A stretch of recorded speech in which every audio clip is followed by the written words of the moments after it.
I actually still have like a mark on my leg where he punched my leg driving along. So you were driving a car and he punched you in the leg? Yeah. And you've still got a mark from it?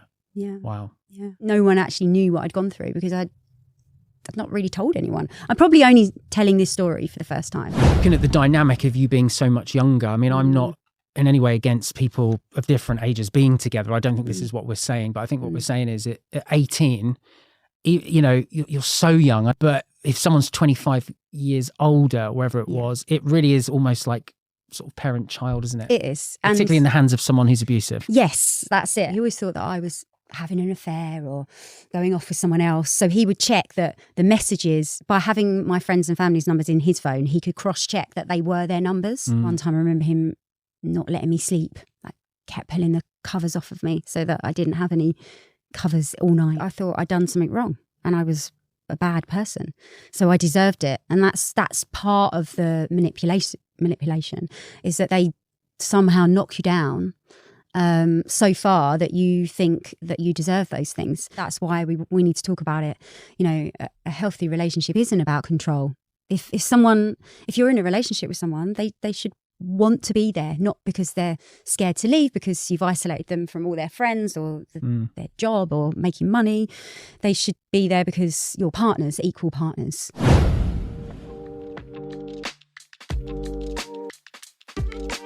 Welcome to School of Rock Bottom with Oliver Mason. I'm an actor, a voiceover artist and a recovery coach who's been in recovery many years, and I know firsthand that rock bottom can be the greatest teacher and the springboard for a beautiful life. So as you know, I interview fellow creatives and all inspiring people that have hit rock bottom, survived and thrived. This is a podcast of hope and how to get out of the darkness into the light, and that's why I'm so excited today because I've got the sensational Smilee in the studio. Hi. Hey, Smilee. Hi, Ollie. It's so nice to see you today. Thanks so much for coming down. Great. No, looking forward to talking about what inspired my music and if I can help anyone else. I hugely thank you for that. Just a little trigger warning before we get going. We are going to be talking about coercive control and abuse today. If you don't know who Smilee is, well, shame on you, but you will do now. Smilee is a singer-songwriter from London. And that's all I'm going to say for now, but dive into the show notes and you're going to get tons of info on Smilee and where to follow her, etc. Apparently, I've been doing this at the wrong time in the show, so I'm going to say this at the top. So if you're watching this on YouTube, hit subscribe. That really helps me. Like the video, write a comment. If you're on Spotify, give us 5 stars. If it's Apple, write a review and share it. All of these things massively help.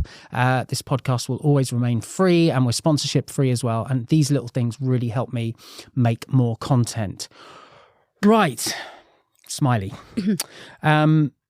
Before we start with the first question, a few stats around domestic abuse and coercive control, which I think might just highlight how common what we're about to talk about is.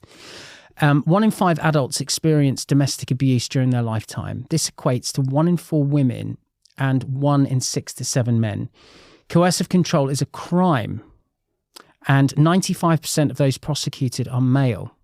And 94% of cases escape conviction due to failures in the justice system, and many victims do not tell anyone.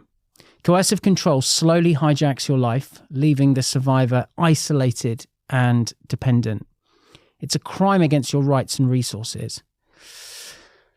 Obviously, you've had a rock bottom around these kind of themes, and I just wondered if we could pick out one for now, and then we're going to dive into some more detail. That's okay. Yeah, so I think my rock bottom was probably years later when I realised that I'd been through all of those things. And that was reading some articles online, listening to some other people in the media, and suddenly realising and going through a lot of my early, adult life, not realising that had happened. And suddenly, it dawning on me that had probably affected the whole of my life up until that point. Yeah.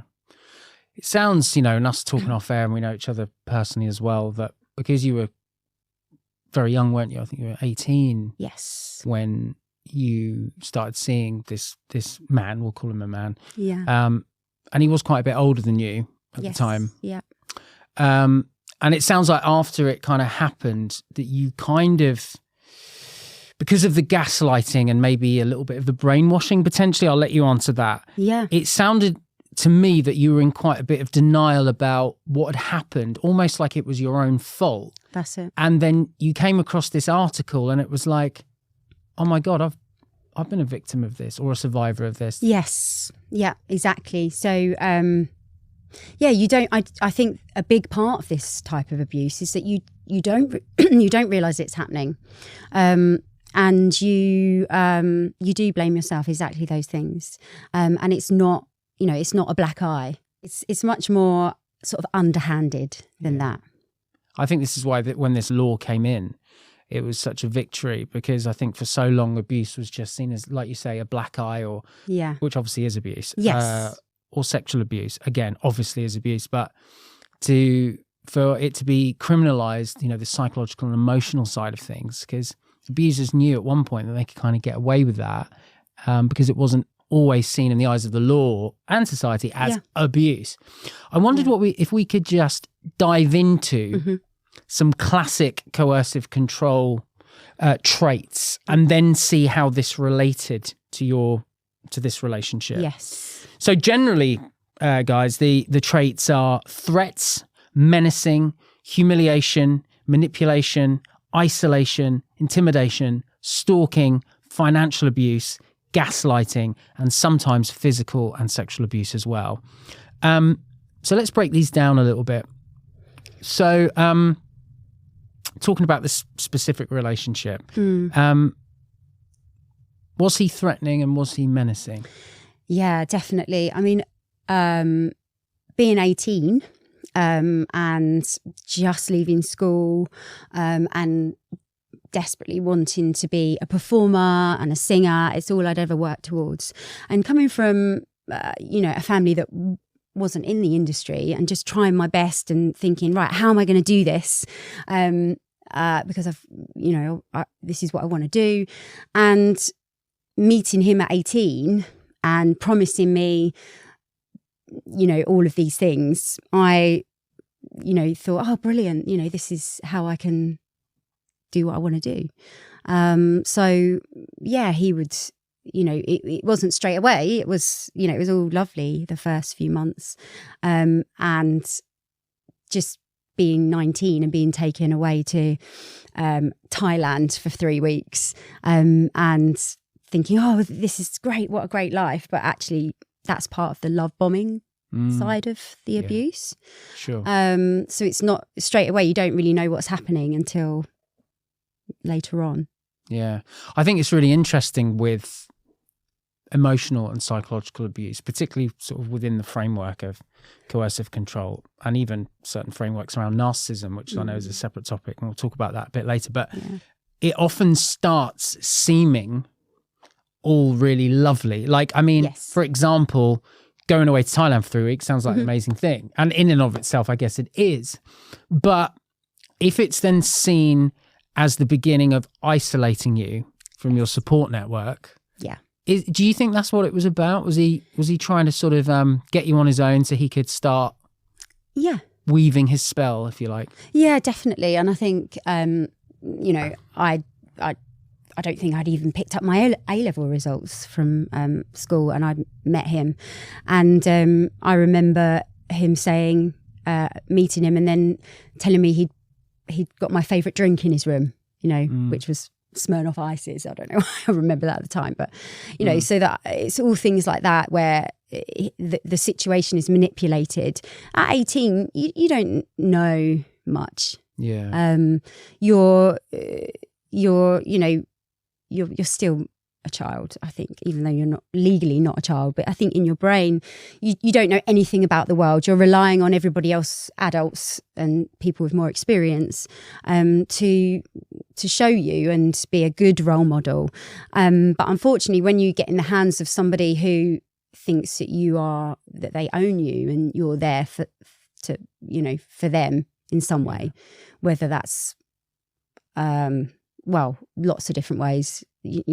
They don't. Is that how you felt, like, that he owned you? Because that's quite powerful language. Yeah, I think probably at that age, I you know, you're only used to being with your parents, aren't you? You live at home and you're just used to, you know, with your mum and dad. And then because he was much older than me, 25 years older, right. I think I just, you know, that obviously wasn't a relationship where there was a lot more control, because I guess you just fall into that, and you don't know the difference between a parent and child relationship and a what's the word? A relationship, you know, a different relationship. So, you know, him telling me what to do, and, you know, probably I just was like, oh, well, he's same age as my parents, or then I'll just do that then. Yeah. I mean, 18 to, I mean, it sounds like he's similar age to what I am now, just doing the maths from what you just said. And, oh my goodness, me now to 18, I'm a completely different person. Yes. Completely different person. At 18, if you'd have asked me, I knew everything. Exactly. And I was a grown up, but I absolutely wasn't. No, you're definitely not. At 18, you rely on everyone around you to make sure you do the right thing. I didn't even know how to cook pasta at 18. No, I didn't know anything. I thought I did, and I'd been a bit of a difficult teen. Yeah. Just because, you know, I've got my views, and, you know, and I guess that's just what happens. But it's interesting as well, because I think, you know, looking at the dynamic of you being so much younger, I mean, I'm not in any way against people of different ages being together. I don't think this is what we're saying, but I think what we're saying is at 18, you know, you're so young. I know you're sort of officially an adult, but if someone's 25 years older, wherever it was, it really is almost like sort of parent-child, isn't it? It is. Particularly in the hands of someone who's abusive. Yes, that's it. And I think most people want a relationship where it's equal, and, you know, you in lots of different ways. But in that situation, that's the best situation for an abuser, because that person, you know, they don't know who they are yet. So they're just sort of finding their way. I think a lot of 18-year-olds can be a bit lost. Yeah. Especially if you don't go on and do more training at university or drama school, whatever it is, and you're just suddenly out and, you know, trying to do your thing. Yeah. Then you can fall into the wrong hands. Absolutely. I mean, I can't even imagine the mindset of using that status of being an older man who's seemingly got it all together and can sort of offer you the ways into the industry as a sort of coercive trick in which to get a relationship. It just makes me shudder. It really, really does. Yeah. The threats and the menacing stuff, I mean, was he ever sort of physical or sort of threatening in any way that you can remember? I mean, I'm remembering times, you know, I'd be going along to all of his shows, and, you know, if I didn't sit without talking to anyone, he would know where I was sitting. Right. And if I spoke to someone throughout his show, there would be a big issue afterwards. And I remember driving back once, and me driving, and you know, that happened. Someone spoke to me. It's like, who are you talking to in my show? And I actually still have like a mark on my leg where he punched my leg driving along. So you were driving a car and he punched you in the leg? Yeah. And you've still got a mark from it? Yeah. Wow. Yeah. I think these are the kind of incidents that get very easily swept under the carpet. Yeah. Sorry to interrupt. Yeah. When did it twig to you that was wrong?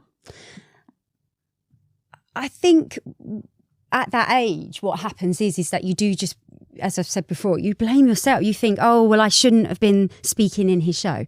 Yeah. You know, even though you probably, someone had spoken to you and you were, you know, even though you knew, but you don't have the depth of thought at that point, at that age, or some people don't. And I think I am very much a empath. So then I would think he would somehow then make me feel sorry for him. You know, and then I would think, oh, you know. Why did you make me so angry? Yes. And it's because of my vulnerabilities, blah, blah, blah. Yeah, oh my God. Exactly. Yeah. Right. So do you think then it was, I mean, how much later do you think in this journey without sort of, I mean, I'm not asking you to give me a date and a time, but was it as an adult then? Well, you were an adult at 18, but Yes.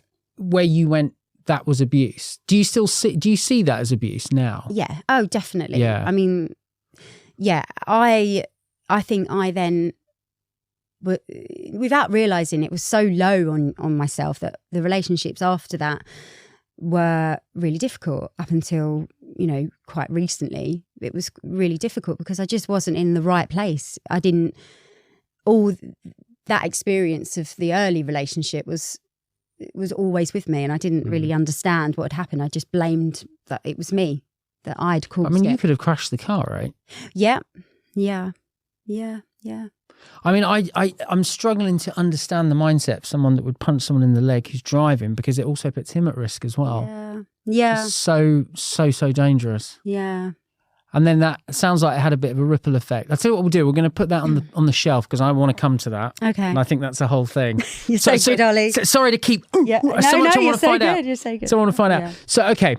So isolating you from your support, you've already talked about how it started off with a lovely holiday. Yes. How did that, because often with abuse, it's on a sliding scale. It starts off as something that seems to be really nice. Yeah. But it actually is a tactic to turn into something else. So how did your sort of isolation sort of, was it a gradual thing?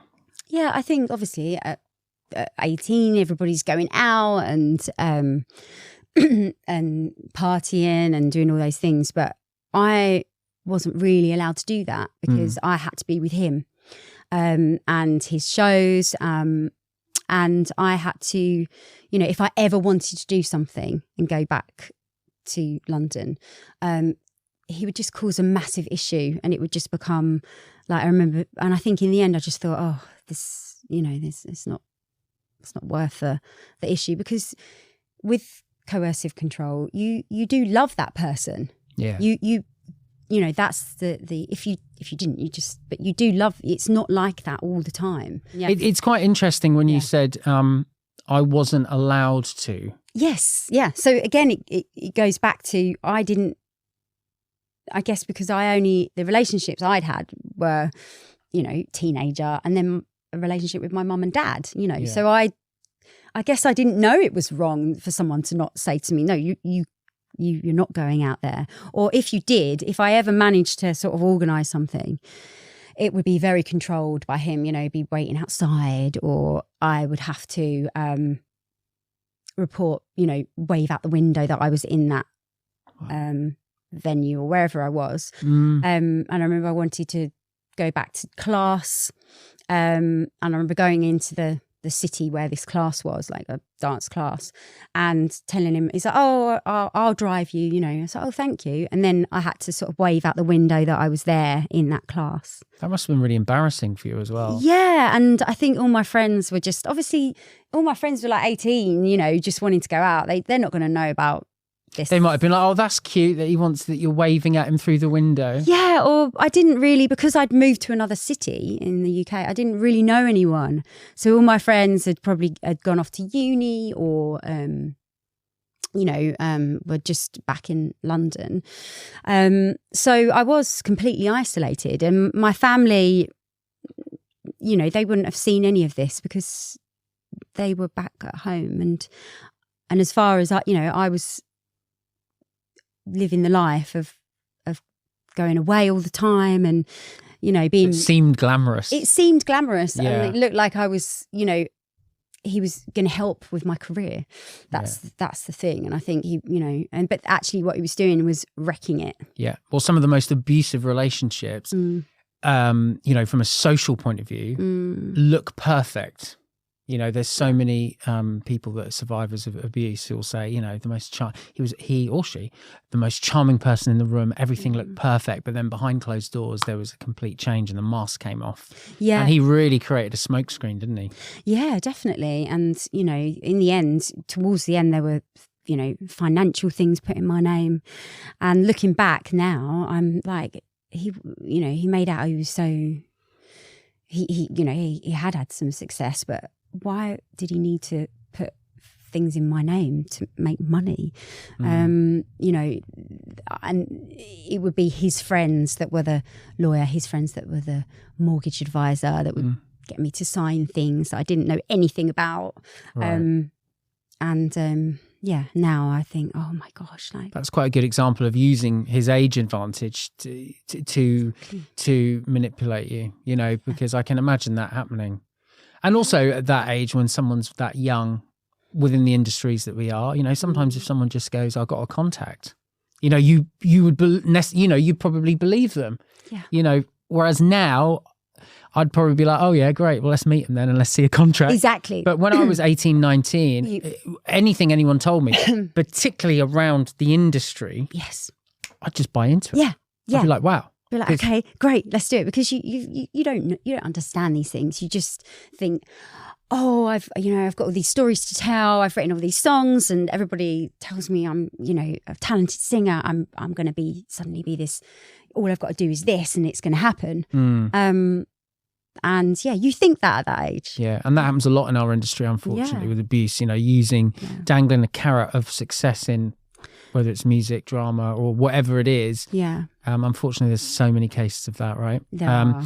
I think there's that whole sort of Me Too movement, isn't there? It's part of that. Yeah. It's that imbalance of power that you can, you know, a man or a woman can use to their advantage. Yeah. You've got to be really careful. If someone says, I can open some doors for you, what do they want for that? What do they want for that? Yeah. You don't get much, in my experience in this industry, for nothing. You know, it's incredibly rare that someone just hands you an opportunity out of the magic. You've got to graft, and it takes years. So if someone's going, I'm just going to open this door, they usually comes with a sweetener of some description. Yeah. Or they're lying. Or they're just exactly. They're lying to you know. Yeah. I mean, you touched on this already a little bit. You know, the next one is monitoring your activity throughout the day. I mean, you've talked about him sort of micromanaging you and all of that. Yeah. I think as well, you said to me off air that he'd sort of go through your phone as well. Oh yeah, go through my phone. He would, if he was ever in the company of any of my friends or my family, he would make sure he's got their number, so that he always thought that I was, I think maybe the age gap, but he always thought that I was having an affair or going off with someone else. So he would check that the messages, by having my friends and family's numbers in his phone, he could cross-check that they were their numbers. Because perhaps that was something he did with, you know, putting a number in his phone that said the name of his friend, but it was really someone he might have been, you know, having an affair with. Yeah. So, but none of those things went through my mind at 18 and 19. They just didn't go through my mind, you know, and I was completely in awe of him because of all those things. But I definitely loved him at the time. Yeah. And that's when the abuse occurs, when the person has fallen in love with you know, the other person. So that's how it happens. And often, you know, abusers are very, very, very smart, right? Incredibly clever and manipulative, and even, you know, checking phone and micromanaging you, I guess, can be dressed up as well. It's just because I love you so much and because I really care. And I guess that can easily be framed in that way. Yeah, I would always find that my messages have been read. You know, and I think, why are my messages? It's only now that I literally look back and go, why were my, you know, that's why. And things like that can just be brushed under the carpet, can't they? All these well, they're not little, all these big red flags. I mean, I've been married a number of years now. I've not once ever looked at Mel's phone. No. Ever. I'd never dream of picking a phone up and going through it. You know, it's such a violation of privacy, even when you're married, you know, but yet I think this goes on in relationships all the time. Yes. And that's it. I think people need to be taught about what is a healthy relationship. That's what we're talking about. And, you know, any young girls out there or anyone maybe going through this right now, that's why we need to talk about it. You know, a healthy relationship isn't about control. If you're in a relationship with someone, they should want to be there, not because they're scared to leave because you've isolated them from all their friends or their job or making money. They should be there because you're partners, equal partners. Yeah, 100%. I mean, talking about micromanaging you again, there was something off air you told me about in a shopping centre with the receipts. Yes. Remember that one? Yeah. So I'd gone out one day. Again, I didn't really know anyone there. So I'd gone out on my own for the day, you know, had a spare day like you do when you're when you're 19 or whatever I was. I'd gone to have like a facial and a massage. So I'd been gone all day, looked around the shops, done that. And then when I got back, he made me produce receipts that's where I'd been. Wow. Yeah. Talk about projection. I mean, you talked about it earlier, but you know, to me, it just sounds like the ultimate projection. Like he's up to something, and therefore he's projecting that onto you. Yes. It's just, I imagine. Yeah. I mean, obviously, we don't know for sure. It feels that way. Yeah. Another sign of coercive control is gaslighting, making you doubt your own reality. Another one is name calling and putting you down. Yeah. Does either of those ring bells? Yeah, there was always comments about, you know, my weight. And, you know, I think as a 18, 19, 20-year-old, you're very conscious about how you look. And especially being in the industry, you're being photographed and filmed. And, you know, you're always thinking, oh, do I look all right? You know, and I think you're trading on glamour a lot of the time. It's important. And yeah, so it was a lot of like, oh, don't put on any weight. Oh, you have, but you know, it's just puppy fat. Don't worry, it's just puppy fat. I remember that word being used all the time.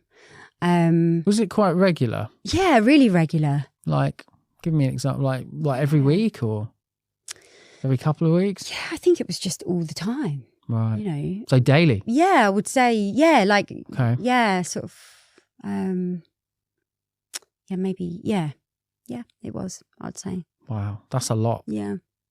I mean, even, any amount is a lot, but daily is a lot. Yeah, and you know, if I'd go on stage and he'd say things like, "Oh, don't speak on stage. You know, don't try and be funny because women aren't funny."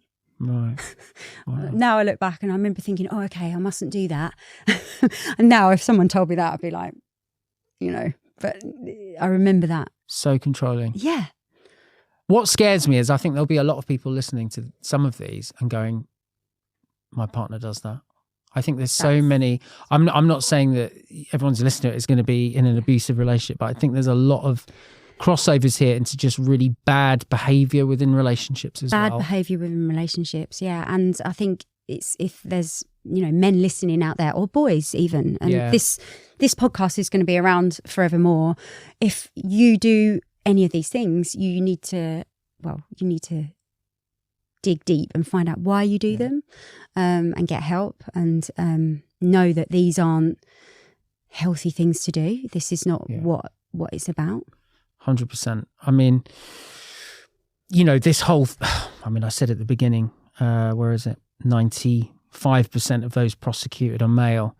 I mean, there's been a lot of this recently with the Me Too movement and lots of other things about how it's men in particular that are the abusers. And I certainly know that this isn't all men. There's some amazing men out there, and women are capable of doing it absolutely as well. Yeah. But the stats consistently back up that men are doing this more, and a lot more. And so I 100% back that up. What you just said, yeah. And I think some of those things that happened to me, I didn't know. I thought that was what, you know. I think that is part of my rock bottom, is that maybe after getting away, some of those things I was so low that I might have started doing, and then I thought this isn't right. You know, I got into all these. I think the relationships afterwards weren't necessarily healthy relationships, because I think I was listening to one of your podcasts before, and someone was talking about you're just looking for someone to validate you. Yeah. Like, and even if you don't like that person, you're just like, oh, they like me. You need that validation when you've been through something so unhealthy. Yeah. No, 100%.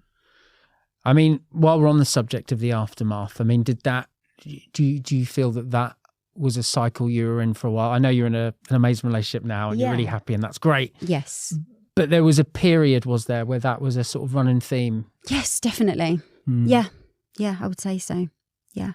And it sounds actually that it was relatively recently that you've only kind of realised that this wasn't your fault. It seems to, talking to you off air, it felt almost like you'd sort of been gaslit into thinking that a lot of this bad behaviour was still because of things you've done. Yes. Yeah. And the person I was.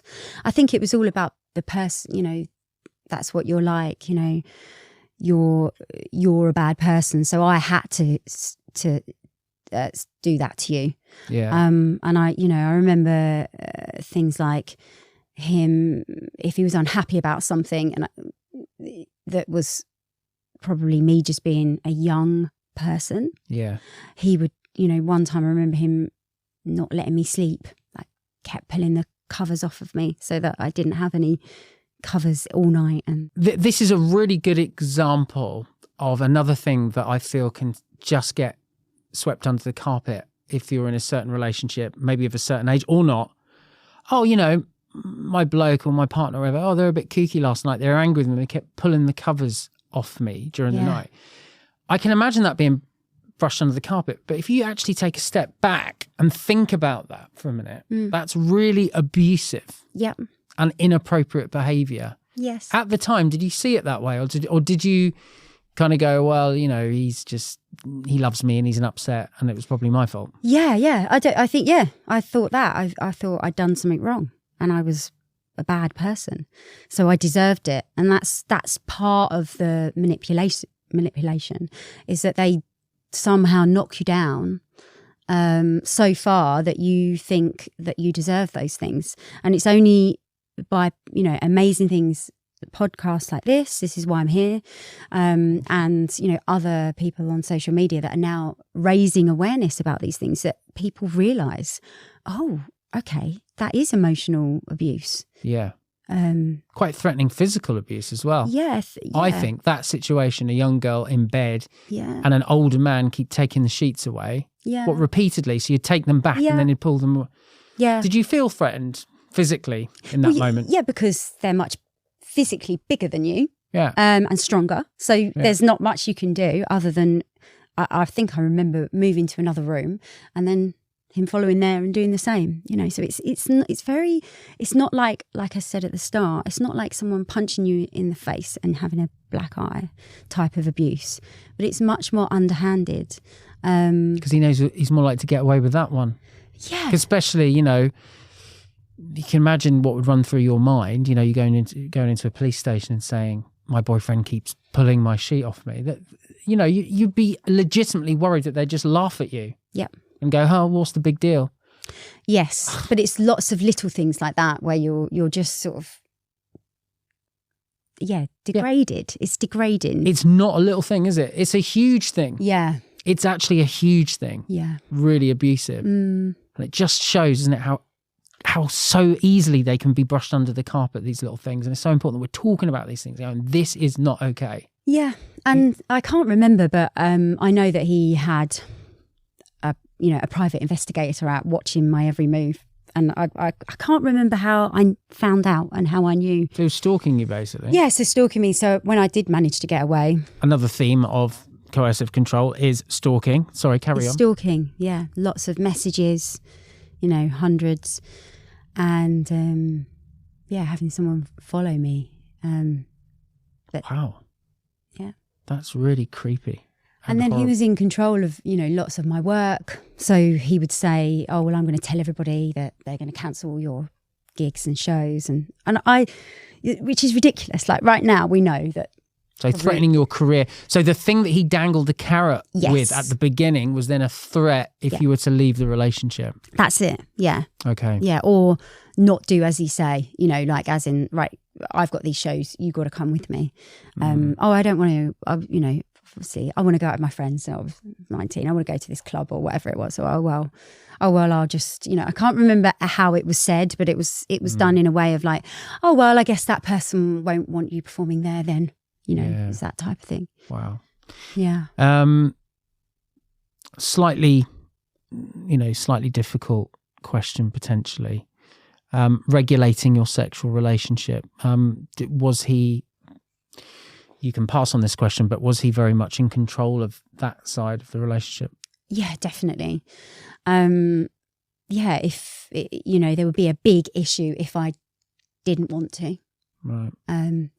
Which was more and more towards the end. But if I didn't want to, and I think then, again, I thought that was me.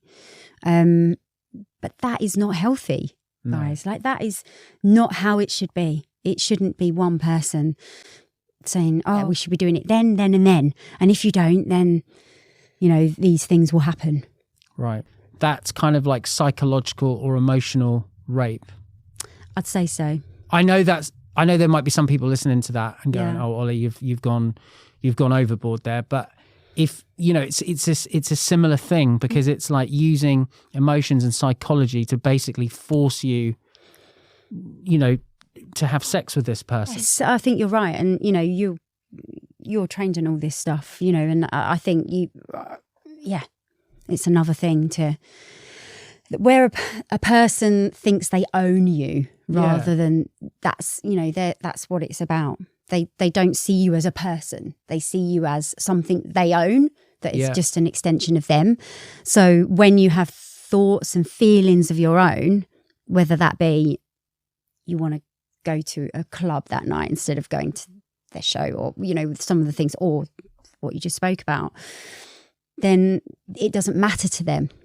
Yeah. It just they only think that you're there for their disposal. Right. That's and that's why they choose to have a relationship with someone who has less control themselves, over everything, because you don't have your own money really at 18. You don't really, I don't think I could drive. Did he control your finances? Like, did he sort of manage your spending? Yeah, I don't think I really had any money back then. So any money you earned from work, because you were doing gigs? Yeah, I was starting to do gigs. So he would obviously make sure that was controlled, that the money went to him, and then I would get what's left, but then I was staying in his house, I suppose. So he. Yeah. So all your earnings went to him first? Yes, yeah. Well, there you go. That just sums it up right there. Yeah. And he probably dressed it up as him being a caretaker for it, or I'm guessing another excuse. Yeah, that's it. Yeah. Yeah. Some other ones here, we're just going to have to kind of go through them quickly here. Some of these won't apply. Turning your kids against you, reinforcing traditional gender roles can be another thing. Making jealous accusations, that's something that you've already spoken about. The gender roles is really interesting. I think that happens a lot all over the world. You stay at home. You don't need your job now. You stay at home. These are things I've read up on. And that's when the abuse really can start. What a great example as well of how it can start with something in inverted commas as nice. Why don't you give up your job? I'll take care of you. Yeah. And then you can imagine going meeting up with your friends going, oh, this person really cares about me. Yeah. But actually it's all about control. Yeah. Yeah. It is. Gosh, it is. It's scary stuff. According to a psychiatrist, the person who, shows coercive control tactics usually fit this profile. Someone with no empathy. Jump in if there's anything that you want to add to. Entitled. Yeah. Controlling. Yeah. Power hungry. Yes. Can't regulate stress well. Turns it into rage. Yes. Hypersensitive and deeply insecure. And the stress then gets taken out on the partner, the person, in a, yeah. Paranoid.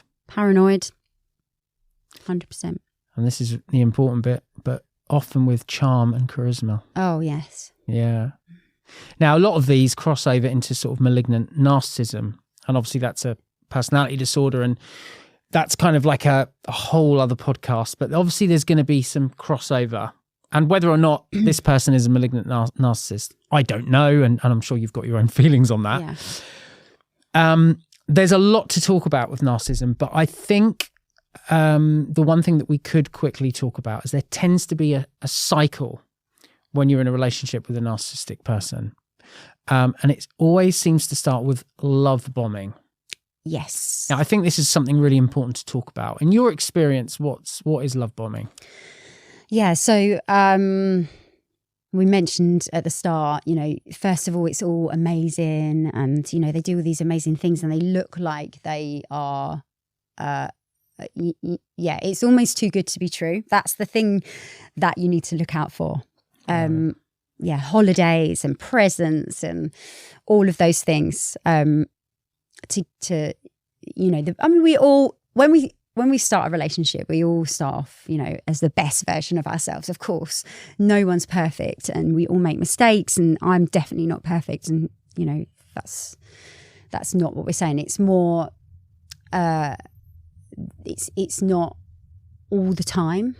So that's part of the abuse. It's when people aren't looking.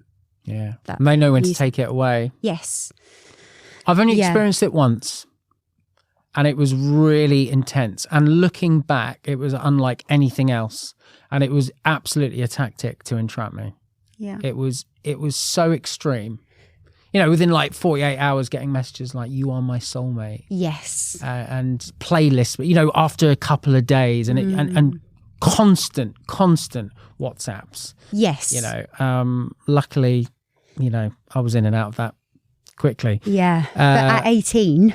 Yeah. Oh my That's it. God. Now I would, we know about red flags. We always talk about red flags now. It's, a lot of artists talk about red flags. Now I know, but they, One I noticed with that partner, sorry to interrupt, is that she was being so incredibly lovely via WhatsApp and And we went out for a meal and she was so rude to the waiter. That's it. And I was like, what is that about? Yeah, so that's a good one because you got to. That's a meme, isn't it? If they're nice to everyone but rude to a waiter, and it was I couldn't believe how cliche it was, but it was right in front of me. Yeah, it was like the mask just slipped. Yes, I was like, okay, there's the real person. Such a good one. Such a good. I always had that as a thing. I was like, look how they, how someone, even with friends, how do they talk to, other people in working roles. So it will tell you a lot about what they like to the concierge in the hotel or the taxi driver, or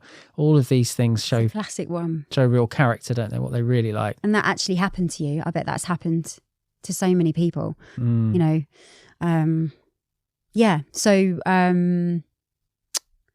the love bombing is a massive thing.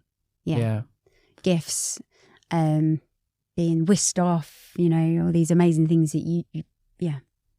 I think what we're trying to say is, I think love bombing, it's not exclusive to narcissists or coercive control. It's not exclusive, but it happens always in these instances.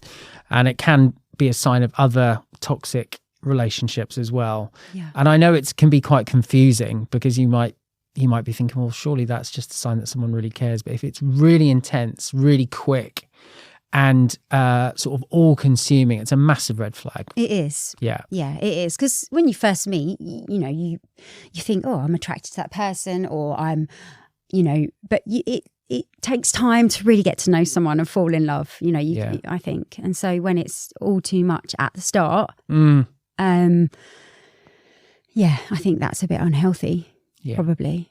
Something to be mindful of.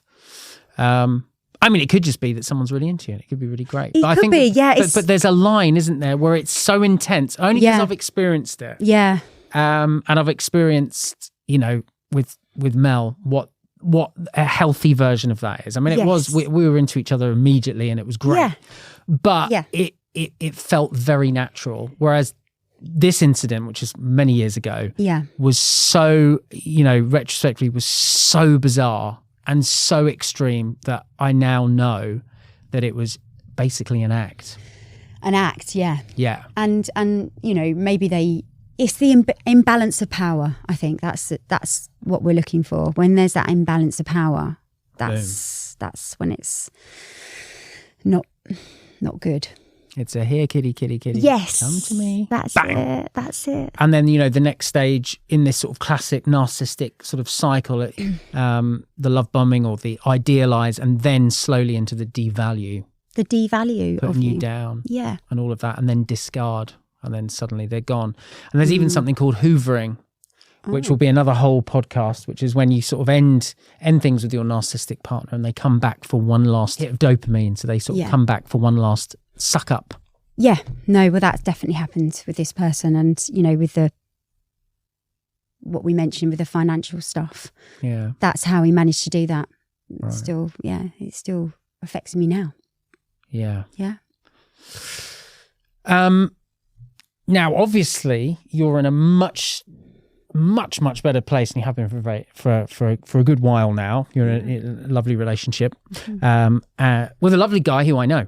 So I can vouch for this guy. He's great. So that's fantastic. It's really interesting on your journey because a lot of people who I have on, maybe it's 12-step or maybe it's therapy or lots of different things. But you've really just used your music as a way to recover from this. I mean, want to go and check out Smilee's music right now. Links there. I mean, you've got one song called Wavelength, which is obviously about being in, finding the right relationship for you. Mm-hmm.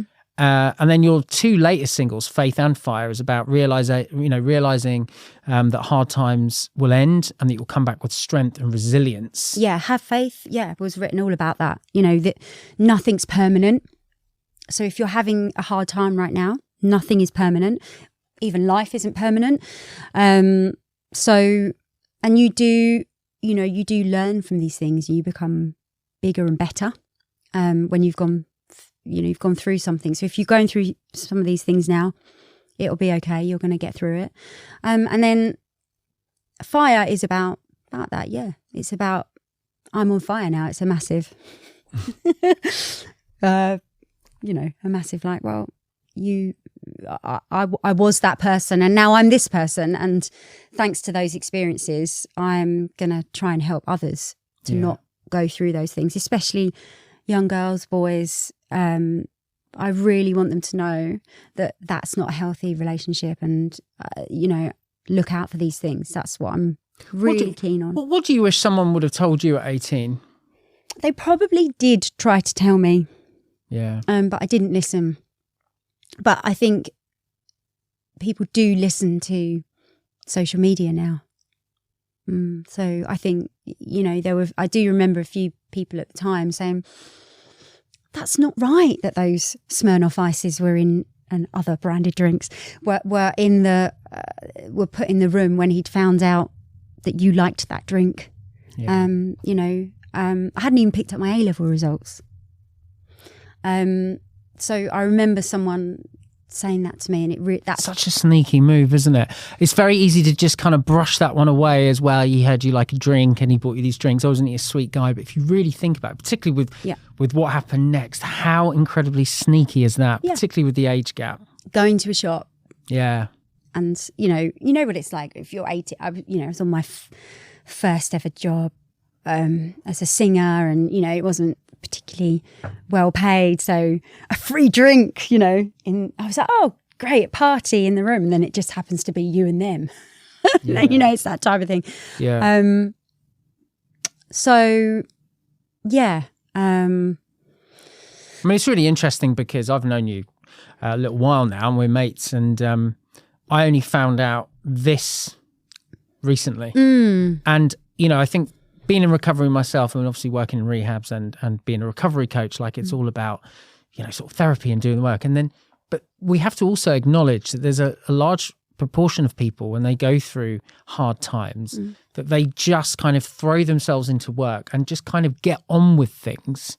And obviously that has had some consequences for you because, you had a period of when you were in difficult relationships. Yeah. But ultimately, your creativity and your work ethic has just kept you, I mean, you're so inspiring. You do multiple things. And, your music stuff's incredible. But when do you think you sort of forgave yourself, or when do you think the penny dropped that it wasn't your fault? It feels to me like it's quite recent. It is really recent. Okay. Yeah. took a long time. I think it was meeting, you know, the person that inspired Wavelength, me writing that song. That is about, I'm actually on the same wavelength as this person. This is what a relationship is meant to be about. Yeah. That's when the penny dropped. And I think, you know, I carried all these, you know, there's so much more because it was, you know, it was from ages sort of 18 to sort of 20, 21. So those years after that, I took all of these things and, you know, the relationships were really hard, I think, a lot of the time because of that, because of those things. I didn't know whether I was coming or going because of those things, you know. Because you'd not worked through what had happened. I'd not worked through it. I didn't know. I just thought it was me. Do you think therapy would have been a good idea? Yeah, I think therapy would have been a good idea, but no one actually knew what I'd gone through because I'd not really told anyone. I'm probably only telling this story for the first time. Yeah. I've told people little bits and bobs, but yeah, maybe one or two of my friends kind of know now. But so brave. Yeah. So you've gone from not really telling anyone to doing a podcast, telling everyone. Yeah, but I've, you know, it's all there in my music. It's a lot of it's about that. Yeah, and I mean, speaking of your music, it's absolutely brilliant, guys. Go now and check out Smilee. Follow her on Instagram and TikTok. Download all of her stuff, share it, and get streaming, guys. Get streaming. Get involved. I can't believe that we're out of time. That is absolutely flown. And Ollie, thanks for all your podcasts and bringing all of these stories to. It's amazing what you do. Thank you. It really is. I'm so grateful that you know, people like yourself who've not told the story before are sort of trusting me with it, and I feel really, really humbled by that and incredibly grateful as well. Yeah. Well, let's hope we can help others. Yeah, absolutely. And you know, we'll go for another coffee now, shall we? Shall we? And and sort of have a little downtime after all of that. But thanks so much, Smilee. I really, really appreciate that. And as I said at the beginning, go into the show notes. I've already done the whole thing about subscribe and all of that, so I'm not going to bore you. But yeah, go and do that. It really, really, really helps. I know I've tempted you a little bit about the narcissism and you know, we're going to be exploring that in a few weeks' time. I've got a great guest where we're going to dive into that a little bit more as well. But huge thanks for tuning in. And as promised, I will see you in 2 weeks' time. Until then, look after yourself and thank you.